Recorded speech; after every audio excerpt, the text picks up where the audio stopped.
दया,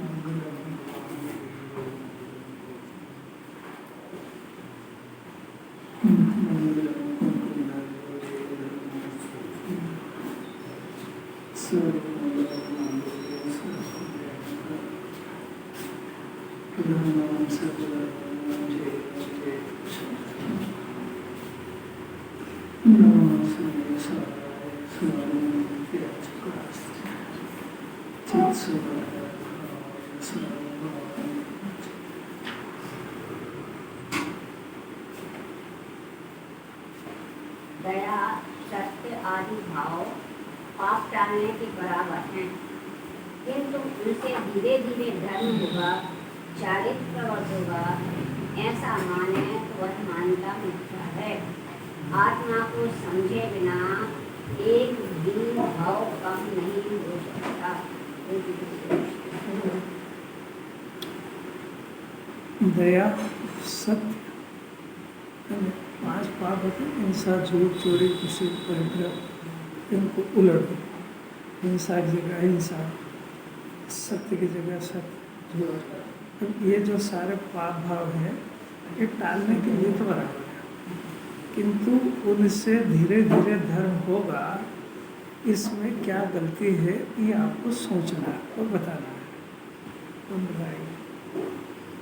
क्योंकि ये तो सीधे ही प्रश्न करेगा, हिंसा, झूठ, चोरी, कुछ करेगा को करें तो भी क्या दिक्कत है, जब इसे सम्यक दर्शन होते ही नहीं।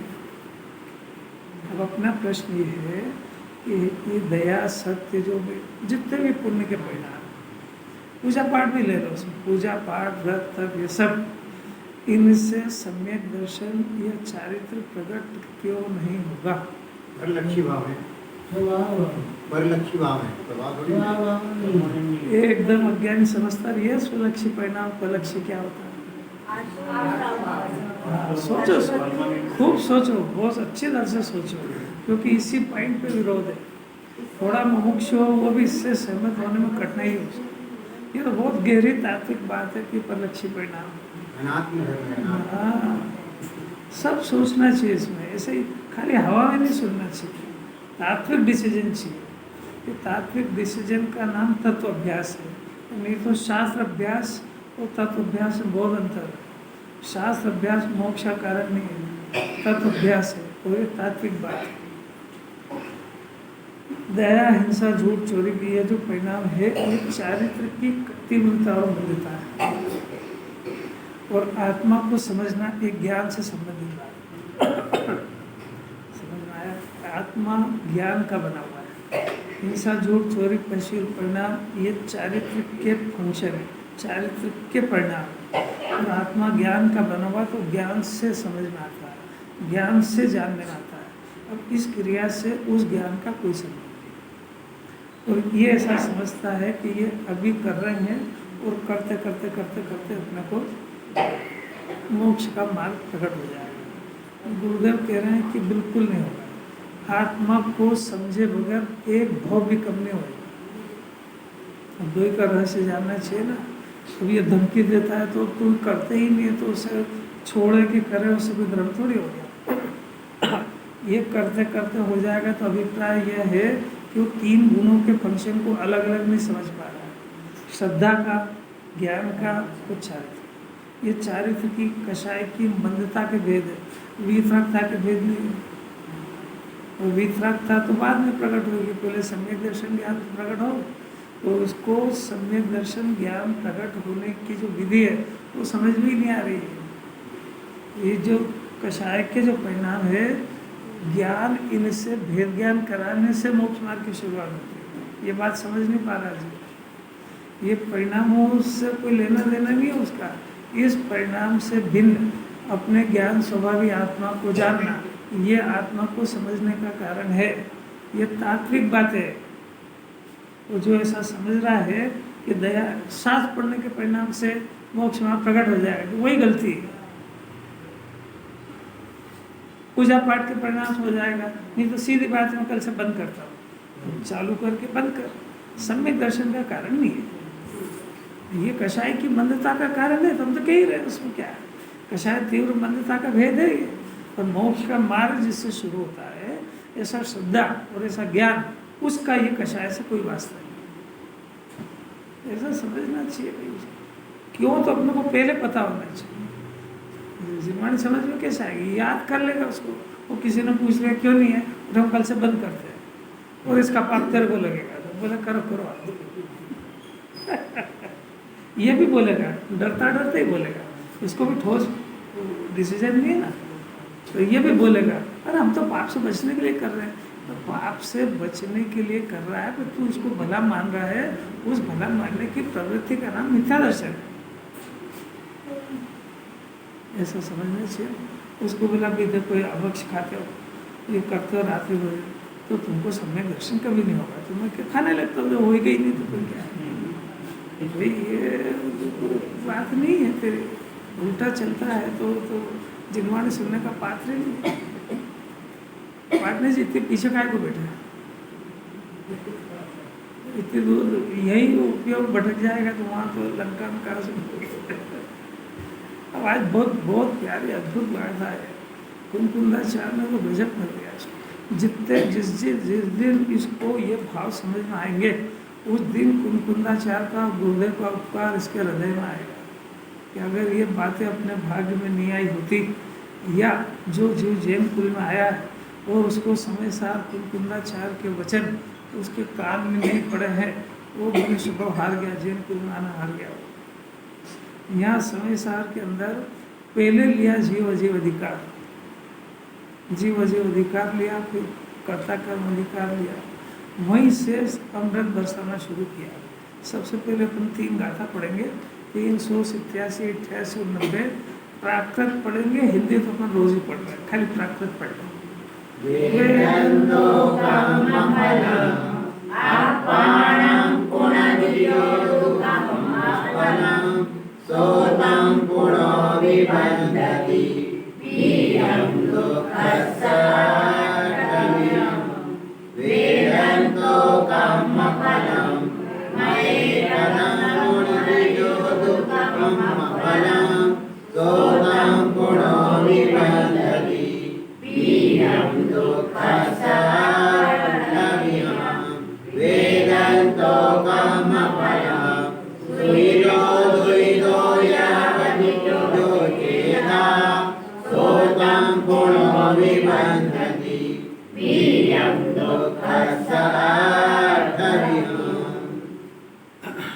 अमृत चंद्राचार्य ने हिंस दी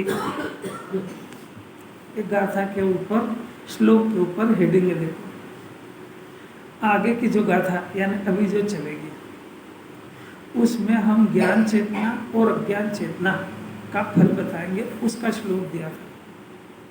तो पहले कुंकुंदाचार्य अज्ञान चेतना का स्वरूप बताते। अज्ञान चेतना यानी खोटी बुद्धि, अज्ञान चेतना यानी कुबुद्धि। अज्ञान चेतना का फल बता रहे, 4 गति 84 लाख योनियाँ घूमना।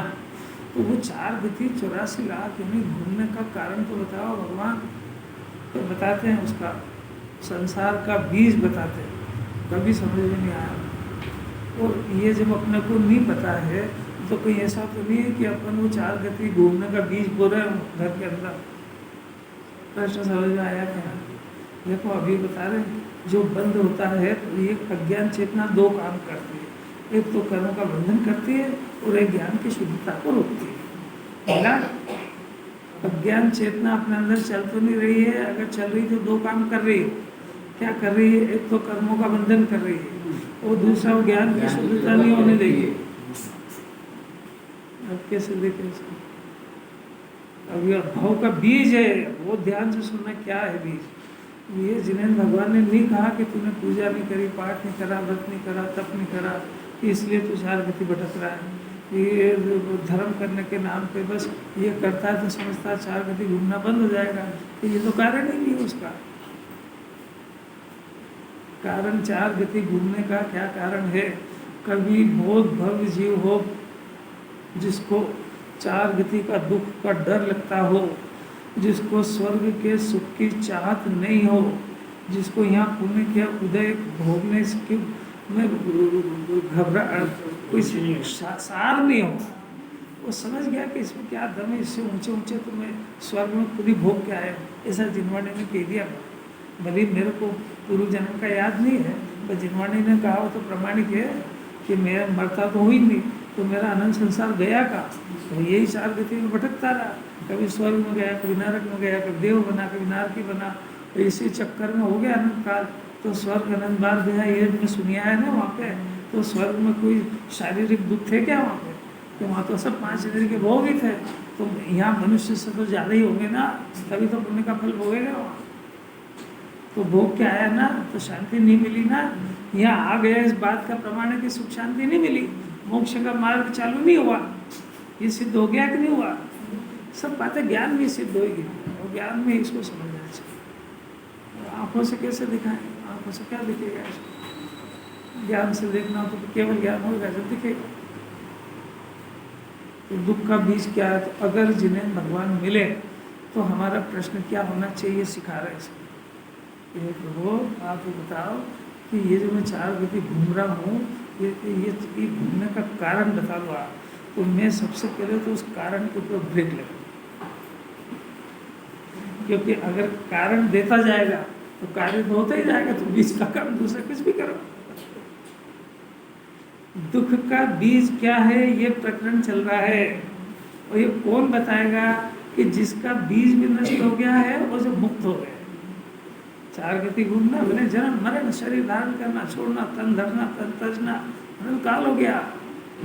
उसका कारण समझ नहीं पाया, अपनी बुद्धि से इसने ऐसा निकाला कि मैंने जीवों को सताया, मैंने झूठ करा, चोरी करी, और मैंने ऐसा ऐसा सताया, या फिर मैंने पूजा नहीं करी, पाठ नहीं करी, तीर्थ यात्रा नहीं गया, भगवान की आराधना नहीं करी, मैंने शास्त्र नहीं पढ़े, तो बेचारा अपनी बुद्धि से करा करता है। तो ये कोई दुख के अभाव का बीज है ही नहीं है, तो कितनी बड़ी गलती है। तो इसे समझो तो सही।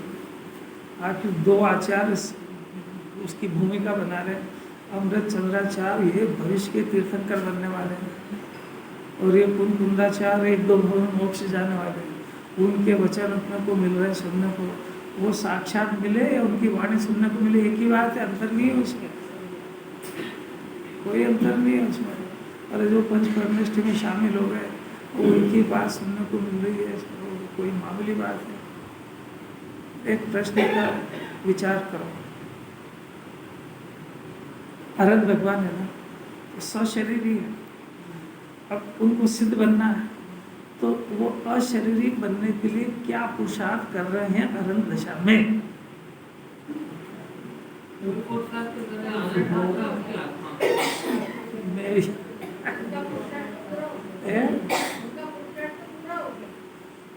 आपको समझ में आ रहा प्रश्न? अरहंत सिद्ध में अंतर है कि नहीं? तो अरहंत भगवान के पास में शरीर है और योग का कंपन है, वो सिद्ध भगवान के पास दोनों नहीं है। तो ये दोनों जब नहीं रहेंगे तब सिद्ध बनेंगे, तो इसके लिए कुछ करेंगे तभी तो सिद्ध बनेंगे।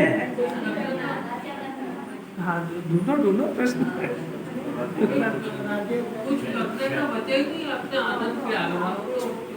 बहुत बढ़िया आदत, इतना सोचना तो चाहिए कि अरहंत भगवान सिद्ध बनने के लिए क्या प्रयत्न कर रहे हैं, क्यों कुछ नहीं कर रहे हैं, वो तो अपना आनंद भोग रहे हैं।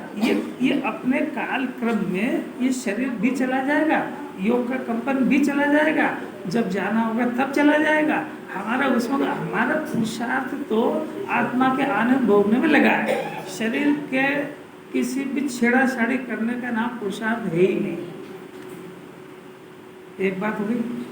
अब नीचे मुनिराज, आचार्य, उपाध्याय और साधु, इनके पास तो राग नहीं है, अरहंत भगवान के पास राग नहीं है।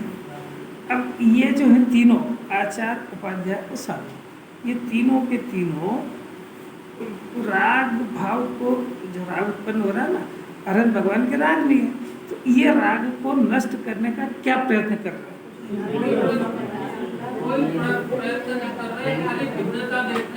ज्ञान चेतना के आस्वादन कर रहे हैं।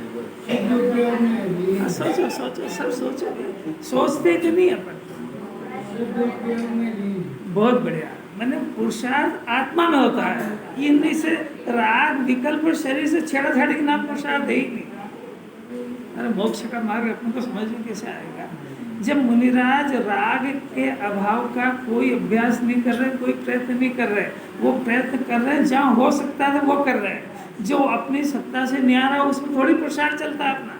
तो वो अपने अंदर में जो एक शुद्धात्मा जाना है, उस शुद्धात्मा का अतीन्द्रिय आनंद को भोग में कर रहे हैं, वो उस भोग से बाहर निकलते हैं, वो छटपटाते हैं, वापस पुनः से उस शुद्धोपयोग का आनंद भोगते हैं। तो ये राग उत्पन्न ही नहीं होता है, इसका नाम है राग का नाश करना।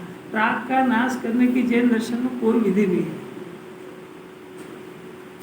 आया क्या समझ में?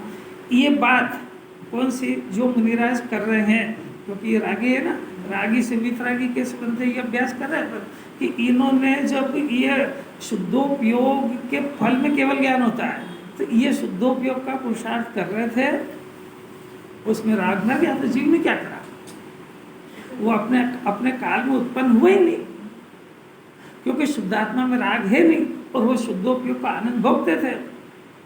भोगने पर जो पूर्ण शुद्धोपयोग की दशा हुई, तो उस शुद्धोपयोग के फल में अनंत पुस्तक प्रकट हो गया। उन्होंने राग का नाश करने के लिए कुछ करा ही नहीं है। कथन पद्धति में ऐसा आता है, वो कथन पद्धति अलग है, प्रायोगिक पद्धति अलग है। यहाँ अपन कथन पद्धति समझने के लिए नहीं बैठे, प्रायोगिक पद्धति सीखने के लिए बैठे। कथन पद्धति को समझने का नाम शास्त्र अभ्यास है, वो प्रायोगिक पद्धति को समझने का नाम तत्व अभ्यास है। और शास्त्र अभ्यास के बगैर तत्व अभ्यास होता नहीं है, और तत्व अभ्यास हुए बगैर शास्त्र अभ्यास किसी काम का नहीं है। ये धमकी तो दे ही नहीं सकता है कि बंद कर दूंगा, उसके बगैर वो होगा ही नहीं। लिमिट फिर से सुनो, बार सुनो, एक एक शब्द का बहुत मर्म है। शास्त्र अभ्यास करे बगैर तत्व का अभ्यास नहीं हो सकता है, क्योंकि शास्त्र में 7 तत्व लिखे हैं। अब जिस एंगल से जब समझ में आ जाए, अब तत्व अभ्यास करे बगैर वो शास्त्र अभ्यास किसी काम का नहीं है। अब ये देखने से अपन तत्व अभ्यास करते हैं कि शास्त्र अभ्यास करते हैं। उस प्रवचन में, गुरुदेव के प्रवचनों में सारी बातें तत्व अभ्यास की आती है, शास्त्र अभ्यास की आती ही नहीं है। शास्त्र अभ्यास ऐसे ही हो जाता है। अब जो नहीं समझ पाता है, जो शास्त्र अभ्यास में अपनी बुद्धि को लगाया करता है, वो जो काम जिनवाणी को कराना था वो कर ही नहीं पाता पूरी जिंदगी। तत्व अभ्यास बने तत्वों के आधार से उसका अपने अंदर आश्रव तत्व को गिन जानना, ज्ञान तत्व को जानना, समझना, संवर निद्रा मोक्ष के तत्व को अपने ज्ञान से पहचान करना, वो प्रकट करने का अभ्यास करना, पुरुषार्थ करना, इसका नाम तत्व अभ्यास है। ये जो अभी पहला जो अपन ने समझा, वो भी तत्व के आधार से समझा। अभी अरहंत का स्वरूप समझा, वो भी तत्व के आधार से। अभी मुनिराज का स्वरूप जाना, वो भी तत्व के आधार से। ये शास्त्र अभ्यास का रिजल्ट नहीं है, तत्व अभ्यास का है। नहीं आ रहा, मजा नहीं आ रहा? इंस्पेक्टर साहब को समझ में आ रहा है? यहाँ तत्व अभ्यास के लिए बैठते हैं अपन, तत्व अभ्यास में शास्त्र अभ्यास हो जाता है। तो शास्त्र अभ्यास करा ही इसलिए जाता है। और अगर तत्व अभ्यास नहीं हुआ तो शास्त्र अभ्यास केवल क्षेम ज्ञान का विषय बन के इस जन्म के साथ खलास हो जाएगा। तत्व अभ्यास करने से दर्शन मुनि कर्म गलता है, और गलता है उसी का टलता है। जिसका गलता नहीं उसका टलता नहीं है। तो शास्त्र अभ्यास से दर्शन मुनि कर्म गलता नहीं है, बल्कि मिथ्या दर्शन पुष्ट होता है।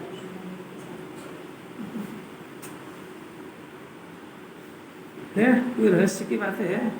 अब फिर से शास्त्र ज्ञान से तत्व ज्ञान हो जाएगा, उससे क्योंकि तत्व अभ्यास नहीं कर रहा है ना, इसका अर्थ में समानता है।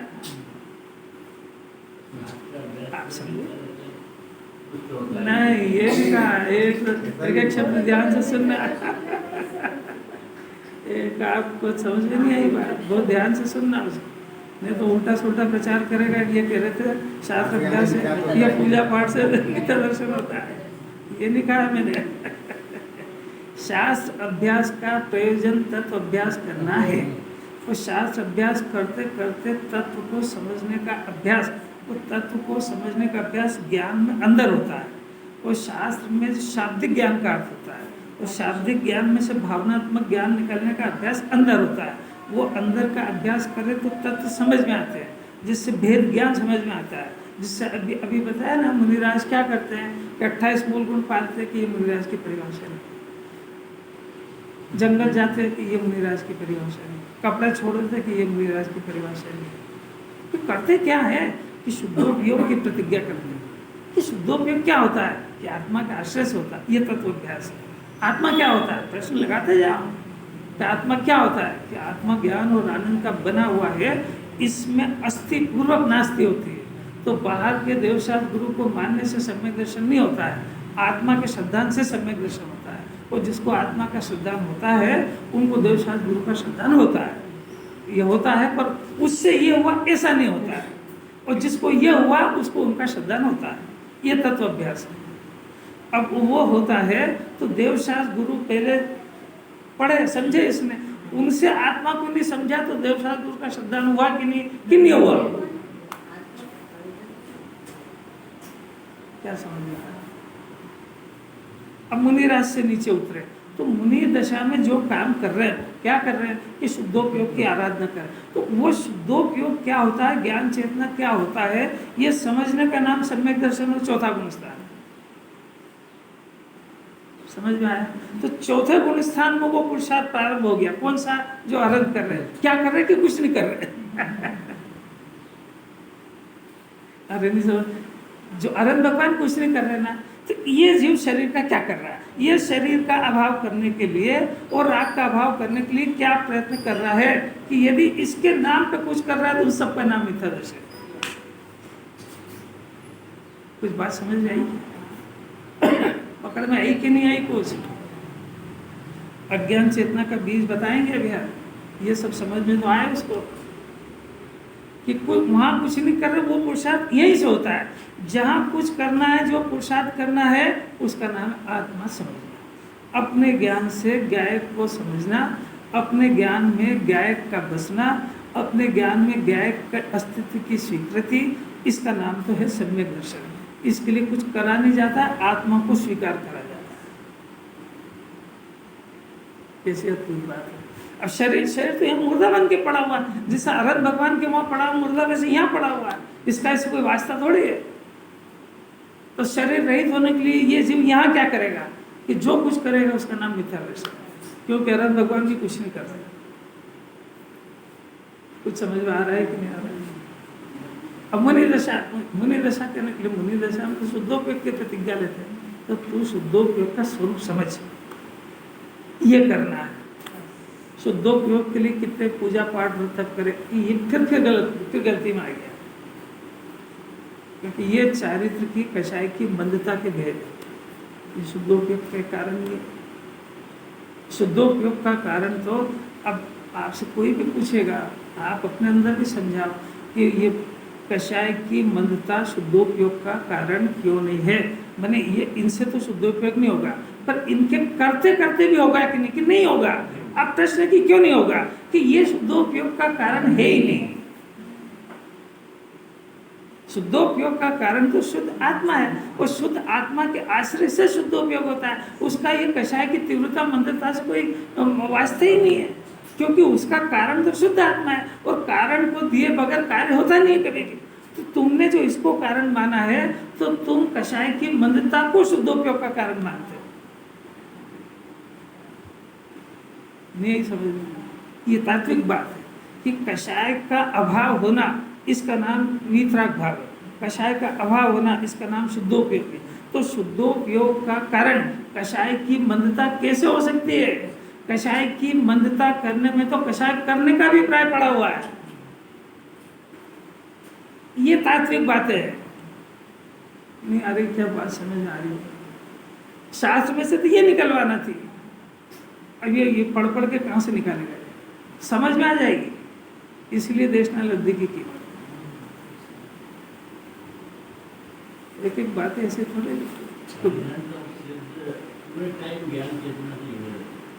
अरहंत को सिद्ध के साक्षात ज्ञान चेतना, मैंने ज्ञान पूर्ण शुद्धोपयोग में लीन हो गया। पूर्ण शुद्धोपयोग है, शुद्ध आत्मा जिसका डिसीजन हुआ था वो तो ज्ञान चेतना प्रकट हुई थी। अब इस ज्ञान चेतना में जो बार बार जोड़ रहा था, उन्हें 7वां गुण स्थान आ गया, तो उपयोग शुद्ध आत्मा में लगा, पूरा लग जाता तो साक्षात हो जाती। तो 7वें से 12वें के बीच भी तो कोई स्टेज है, तो उसका नाम है उपयोगात्मक ज्ञान चेतना। मैंने उपयोग आत्मा में जुड़ने का पूरा अभ्यास कर रहा है। अब बाहर नहीं आएगा, इतनी ताकत से जुड़ रहा है, आ जाएगा तो फिर छठे में आ जाएगा। वो अभी पंचम काल में नहीं हो सकती है, पर समझ तो सकते हैं। और ज्ञान से जितना अपन कर सकते उतना कर भी ना भी चाहिए। कि साहब पंचम काल में मोक्ष होता ही नहीं, पुरुषार्थ काय को करे? तो पंचम काल के अंदर सम्यक दर्शन ज्ञान का पुरुषार्थ होता है। मुनि जन्म बनने जितना होता है, कुंकुंडाचार भी यहीं तक आए, तो यहाँ तक का लाभ तो ले रहे, फिर कहना कि नहीं होता है।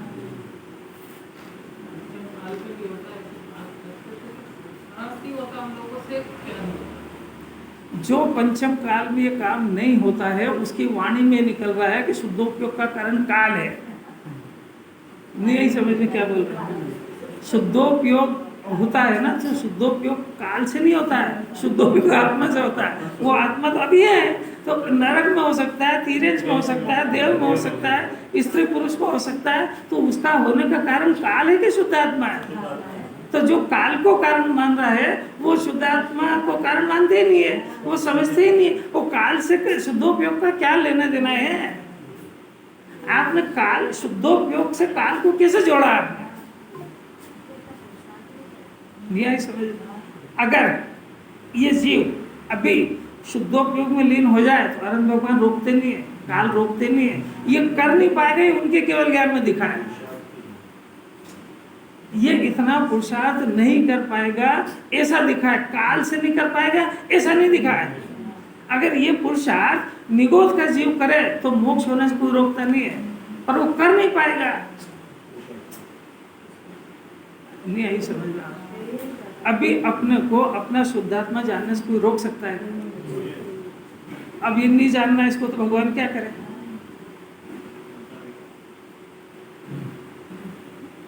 मोक्ष का मार्ग सरल है, कठिन नहीं बनाना उसको, बहुत सरल है। क्योंकि जब अरहंत भगवान आपने खुद ने मंजूर कर लिया कि शरीर रहित होने के लिए कुछ नहीं कर रहे हैं, तो यहाँ शरीर रहित होने के लिए उठक पटक करेगा कि क्या करेगा? कि वो जो वहां नहीं कर रहे, वो शुरुआत यहीं से हो जाती है।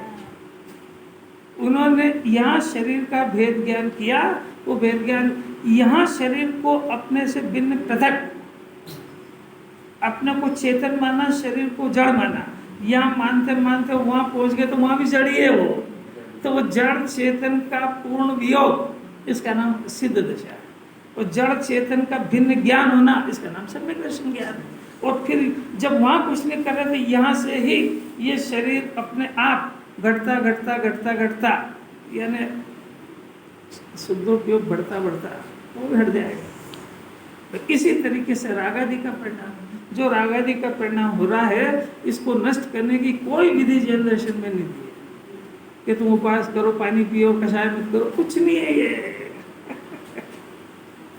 तुम तो उस स्वभाव को देखो, उस स्वरूप को देखो जिसमें कषाय है ही, जिसमें ज्ञान ही ज्ञान भरा हुआ है। तुम अपने ज्ञान से भरे हुए ज्ञान के लबालब समुद्र को देखो, तुम कषाय को देखना बंद कर दो। क्योंकि कषाय आत्मा में प्रविष्ट नहीं हो सकती है, निगुण में भी नहीं हो सकती है, तो अभी होने का तो प्रश्न ही नहीं है। क्योंकि ज्ञान का भरा हुआ समुद्र में ज्ञान ही ज्ञान है। कषाय की परछाई जरूर दिखी है उसमें, पर कषाय आई नहीं है। और वो परछाई देख के तुमको भ्रम हो गया कि कषाय मेरे अंदर घुस गई है। ये ज्ञान का बीज है, ये अभी बता रहे हैं। इसके पहले समझ में आया क्या? आचार्य ने इसकी शुरुआत धन्य भाग्य अपना इस समय सर हाथ में आ गया, समझ भी नहीं आया तो भी कोई चिंता की बात नहीं। यह हाथ में आना महाभाग्यवान जीव के काम है, जिसके हाथ में समझ आ रहा है। और महापुरुषार्थ वाला जीव है जो इसको समझने की जिसकी जिज्ञासा हो गई। इसमें लिखा क्या? इसमें एक एक गाथा में इस जीव को परमात्मा बनने के मंत्र बताए। एक एक गाथा के अंदर परमात्मा स्वरूप आत्मा की लोरियां बताई है। इसमें दो अधिकार के अंदर, एक तो जीव अजीव अधिकार और एक कर्ता कर्म अधिकार। जीव अजीव अधिकार के अंदर इसको जीव और अजीव का भेद ज्ञान कराया। जीव को स्व बताया है, अजीव को पर बताया। 68 गाथा तक अपने को बात समझ में नहीं आई। वो ज्ञान अज्ञान चेतना का रूप है। वो एकत्व और ममत्व तोड़ने का अधिकार उसका नाम जीव अजीव लिखा है। कुंकुंदाचार्य ने पूरी ताकत लगा दी एक गाथा से 68 गाथा तक कि ये जीव अजीव अजीव जीव से अजीव को न्यारा देख ले, अजीव और जीव का भेद ज्ञान हो जाए, अजीव के साथ इसका एकत्व और ममत्व छूट जाए। जीव और अजीव ये जो दो पदार्थ है इनके साथ में ये तादात्म्यपना स्थापित करने की एक बीमारी है। कौन सी बीमारी? जो अजीव है ना, शरीर है, अब इसके साथ तादात्म्यपना स्थापित करता है। ये संसार का बीज है। ये बीज अगर बोएगा तो फसल काय की आएगी? संसार की आएगी। माने जो जीव यहाँ पर इस शरीर के साथ, यह जीव है, इसके साथ एकत्व मैं हूँ और मेरापना, जो जीव ऐसा करेगा अपनी बुद्धि में, वो संसार का बीज डाल रहा है। उसके फल अब काय की फसल आएगी कि तूने जिस पदार्थ से एकत्व किया है वही तेरे को मिलेगा। वहां क्या सिखा रहे हैं जीव जीव अधिकार में कि ज्ञान स्वभावी आत्मा प्रमत्त नहीं, अप्रमत्त नहीं, एक शुद्ध ज्ञायक है। तो ज्ञायक है तो इसका जो वर्तमान का ज्ञान है उस ज्ञान को सिखा रहे से कि तू अपने ज्ञान स्वभावी आत्मा के साथ तो एकत्व करना, और इन जो पदार्थ है राग के और पाप के और पुण्य के परिणाम और शरीर, इनको अपनी सत्ता से न्यारा जानना, भिन्न जानना बस। तो अपने आत्मा से एकत्व करना, यानी ये मैं हूँ और ये मेरा है। इसकी बजाय तू अभी अनादि से शरीर मैं हूँ और शरीर मेरा है ये कर रहा है। इसका नाम एकत्व और ममत्व बुद्धि है। शास्त्रीय शब्द में इसका नाम एकत्व और ममत्व है। ये अज्ञान चेतना के भेद 68 गाथा के अंदर ये पूरे तोड़वा है। फिर भी अपन शूरवीर है जो वैसा का वैसा लेके आ गए हैं। कोई बात नहीं, आचार्य सर्वशुद्ध ज्ञान में फिर से याद दिला रहे हैं कि चार बुद्धि, एकत्व, ममत्व, कर्तत्व और भोक्तत्व, ये चारों अज्ञान चेतना है। और वहाँ कर्ता कर्म अधिकार के अंदर रागादि का मैं करता हूँ और उसके फल को भोगता हूँ। ये कर्तत्व भोक्तत्व बुद्धि, ये 144 गाथा तक वो तोड़ गई है, फिर भी अपन सुरक्षित लेके आ गए। ये अज्ञान को कितना सेफ रखता है, समझ आ रहा है? सब घोल के पी गए ना, अपने कितने कितने दिन चलाई होगा। अब वो वहां लेकर के ये चारों, कौन कौन सी चार, एक पाई जाती में चारों पाई जाती है। ये चंडाल चौकड़ी है। तो पीछे लग गई जी। एकत्व, ममत्व, कर्तत्व, भोक्तत्व, दिन भर इसका दिमाग खराब रहेगा। ये मैं हूँ, ये मेरा, ये मैं हूँ, ये मेरा, अब ये करना है, ये करना है, ये भोगना है। ये चारों जाएगी। कैसे जाएगी? अपने आत्मा से एकत्व होगा, ज्ञान से ज्ञान का एकत्व होगा, लोकालोक में परत्व में चला जाएगा। शुद्धात्मा ही मेरा है, ऐसा एकत्व ममत्व जो संयोगों से चल रहा है वो अपने शुद्धात्मा से हो जाएगा। तो एकत्व ममत्व की बुद्धि चली जाएगी। अब कर्तत्व और भोक्तत्व में रागादि तो ज्ञान का गेय में चले गए। अब यदि करे तो निर्मल पर्याय का कर्ता, ज्ञान का कर्ता, वो कर्ता ऐसा बदलने वाला कर्ता नहीं है, उसके अंदर होती है ऐसा करता है। वास्तव में तो आत्मा अकर्ता है। तो आत्मा अकर्ता है और आत्मा अकर्ता मानने पर जो अतीन्द्रिय आनंद आता है उसका भोगता है। दुख का भोगता जीव नहीं है। ये दोनों एकत्व, ममत्व और कर्तत्व, भोक्तत्व, ये जो अभी बताया सम्यक ज्ञान वाला, ये होएगा तब ये चौपड़ जाएगी। ये पूजा पाठ से, व्रत उपवास से ये मिथ्या दर्शन डरता वरता नहीं है। ये बहुत शास्त्र पढ़ने लगा, सुनने लगा तो मिथ्या दर्शन डरने लगा, कुछ नहीं होता उसको।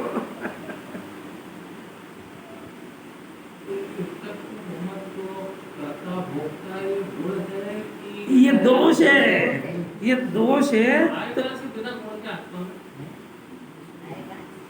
इसमें जो ज्ञान होता है ना, ये दोष ये ज्ञान में है सारे के सारे। तो ये ज्ञान जो उत्पन्न हो रहा है तो ये अपने स्वरूप को नहीं जानेगा तो कुछ उल्टा काम करेगा कि नहीं? तो ये ज्ञान नहीं कर रहा है, यानी ज्ञान ज्ञाता नहीं रहेगा तो करेगा। ज्ञान आत्मा को अपना नहीं मानेगा, आत्मा को अपना नहीं जानेगा तो पर को जानेगा। तो ये ज्ञान में विपरीतता घुस गई है। तो ये ज्ञान गुण का विपरीत परिणमन चल रहा है। तो ये ज्ञान गुण जो उल्टा चल रहा है यही तो सीधा होएगा। तो ये जिनवाणी सुने बगैर नहीं हो सकता है, जिनवाणी सुनने से भी नहीं होएगा। जिनवाणी सुन करके खुद पलटेगा तो होएगा।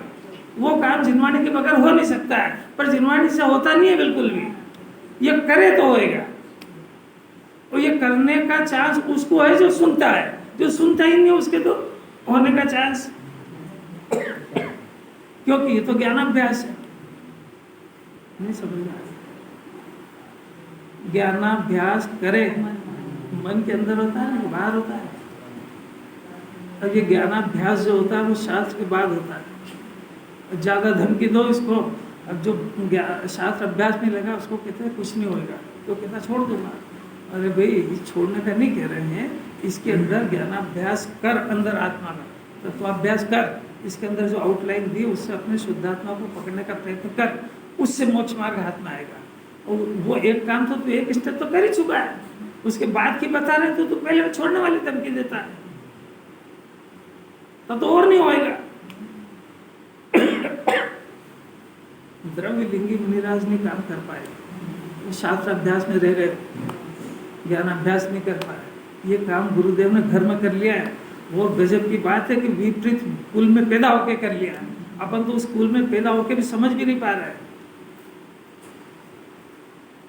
या निमित्त या जीव को मिलियो अनंती बार, उपादान सुलटियो नहीं भटकत फिरियो गंवार। अरे कैसे कैसे क्या क्या किए गए आचार्य, इतना सजग कर गए कि देख हमको पता है कि एकत्व ममत्व कर्तव्य भोक्तत्व के लिए हमने इतने लॉट में गाथाएं दी, तो भी तू अजीव के साथ का एकत्व और ममत्व, ये मेरा है और ये मैं हूँ, ऐसा नहीं तोड़ पाया। और कर्तव्य भोक्तत्व, कर्ता कर्म अधिकार की 68 से लेके 144 नंबर तक की गाथा में धमाधम धुलाई करी उसकी, तो भी कर्तव्य और भोक्तत्व जिंदा रह गया। तो सर्वशुद्ध ज्ञान अधिकार में फिर चार्ज दे रहे हैं कि देखिए एकत्व ममत्व कर्तव्य भोक्तत्व, ये चारों ये चंडाल चौकड़ी की तरह ये आत्मा के अंदर अज्ञान चेतना नाम पाती है। और अज्ञान चेतना ये अगले भाव का बीज है। समझ में आ रही थी? देखो एक एक गाथा में अपन ने बोला कि ये भाव का बीज है। देखो पहली गाथा में जो कर्म फल को वेदता, कर्म फल निज रूप करे, वह पुनः बांधे अष्ट विधि के कर्म को, दुख बीज को मिला, लिखा हुआ मिला करने के बाद अभी बताते हैं। अभी दुख का बीज क्या, अभी ये प्रकरण चल रहा है।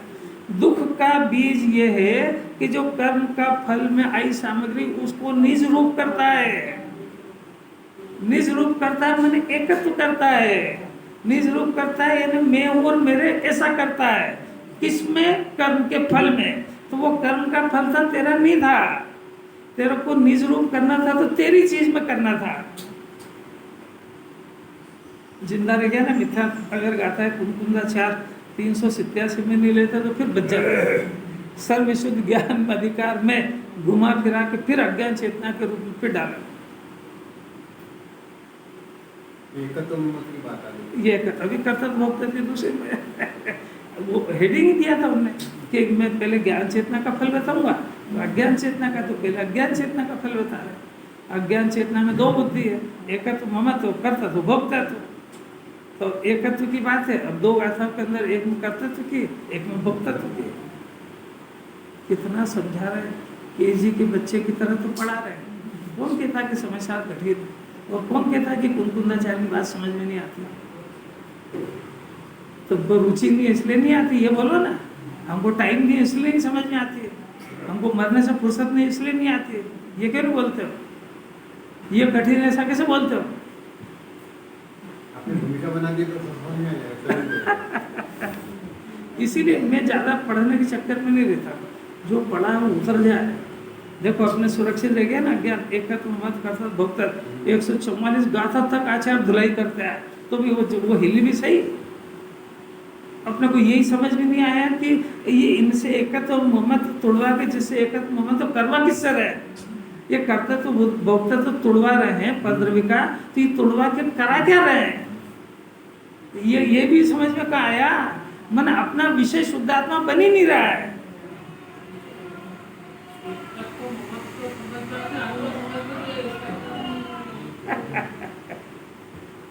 अरे अनंत पुरुषार्थ है भाई, धीरे धीरे समझने का प्रयत्न करो।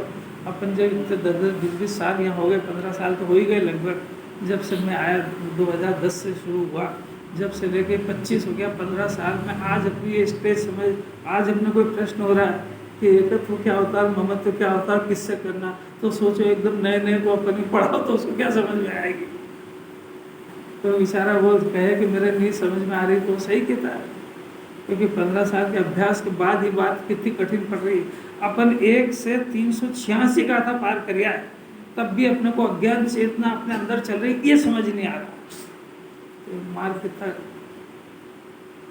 उस पर कितना मंथन और कितना चिंतन चाहिए उसमें। अब देखो गाथा, अब देखना जरा। कर्म के फल का वेदन करता हुआ जो आत्मा, इन लोग की खुले आत्मा है,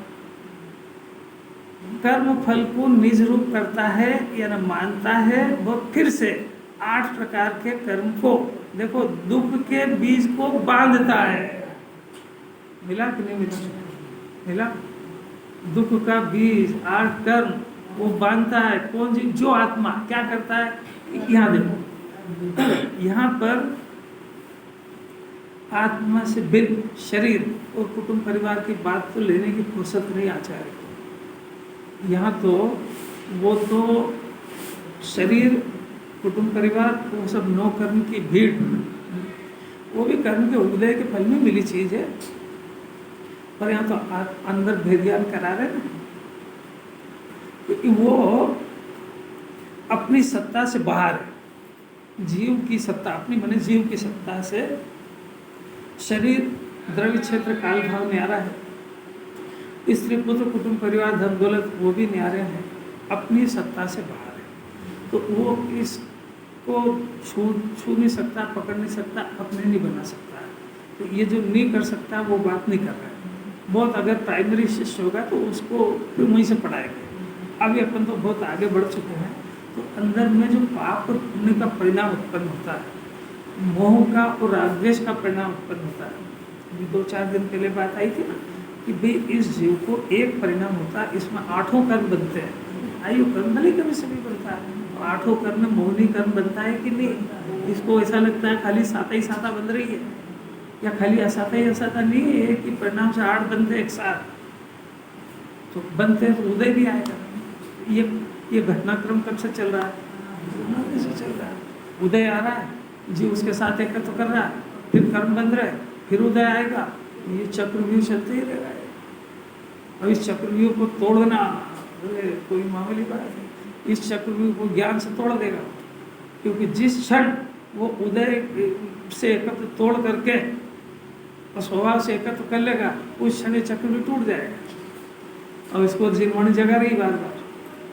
शास्त्रीय भाषा के अंदर ये मोह के परिणाम को और रागद्वेष के परिणाम को, पाप पुण्य के परिणाम को औदैहिक परिणाम कहते हैं। उदय के हुए ना परिणाम, शास्त्रीय भाषा के अंदर इसको औदैहिक परिणाम। और ये जो आत्मा है त्रिकाल आत्मा, उसको पारणामिक भाव कहते हैं। औदैहिक और पारणामिक का कोई संबंध नहीं है। औदैहिक और पारणामिक को मिलाना, इसका नाम मिथ्या दर्शन। मिलाना मिलते मिलते नहीं है, इसका ज्ञान में ज्ञान मिथ्या होता है। औदैहिक और पारणामिक मिलते नहीं है, औदैहिक औदैहिक है, पारणामिक पारणामिक। उदय औदैहिक पारणामिक 3 चीजें आई। उदय कर्म का उदय बाहरी सामने, औदैहिक उसके लक्ष्य से हुआ परिणाम, पारणामिक त्रिकाल जीव की सत्ता। ये तीनों न्यारे न्यारे, और इसके ज्ञान में तीनों न्यारे न्यारे दिख जाए कि ये देख ले, दिख जाए कि देख ले। अब देखेगा कब? आँख बंद में देखेगा, खोलेगा जब देखेगा। अभी आँख खोलने का टाइम है इसका, फिर बंद कर ले तो फिर जिनवाणी क्या करे? बंद करने का अर्थ है वो आंखें, ये तो पुद्गल की आंखें। जब इसको ये समझने का काल आया, तब ज्ञान किसी और समस्या में सुलझाने में लगे, ज्ञान सो गया।